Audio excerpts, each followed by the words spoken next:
জানেন তো না আমার সাথে ওর বিয়ে ঠিক হয়েছে। প্রপোজ।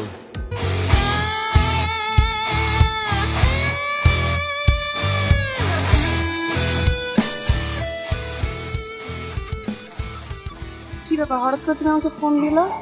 গাইজ ওঠো। কেন? তোমার ক্যাম্পাসে যাবো। কেন, রিজন কি? তোমার যে প্রপোজ করছে তুমি আমারে জানাইছো? তো 2 দিন আগেরই কথা, আমি তো তোমার সাথে ভাই প্রপারলি কথা হয়নি, এজন্য বলতে পারি নাই।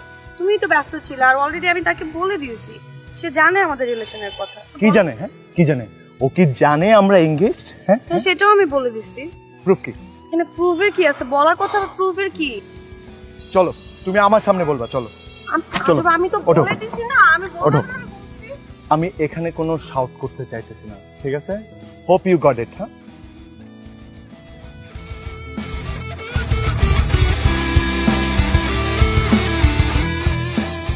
বাহ, কলেজের বিপি না?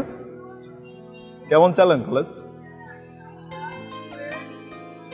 বেশ সুন্দর শার্ট পরেছেন। বাই দ্য ওয়ে, চেনেন তো না আমার সাথে ওর বিয়ে ঠিক হয়েছে। প্রপোজ। শুনেন, আমার বড় ভাই দুইবার ভিপি ছিলেন এখানে। চেহারা দেখে বোঝা যায় যে বেশ ভবিষ্যৎ বেশ উজ্জ্বল।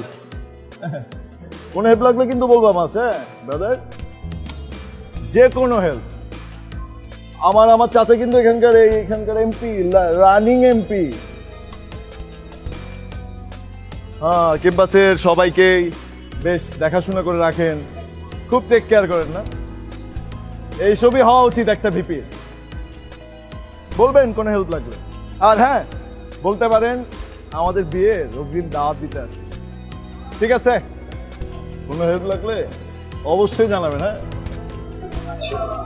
ক্যাম্পাসে সবাই দেখাশোনা করে রাখেন। বড় রাজনীতিবিদ হইতে হবে। হ্যাঁ চলো।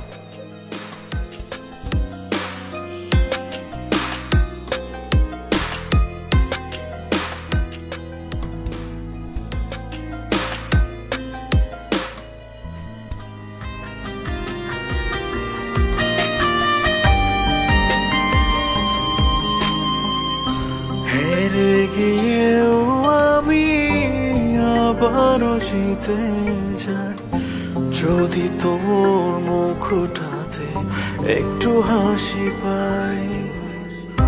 হেরে গিয়েও আমি আবারও জিতে যাই যদি তোর মুখটাতে একটু হাসি পাই।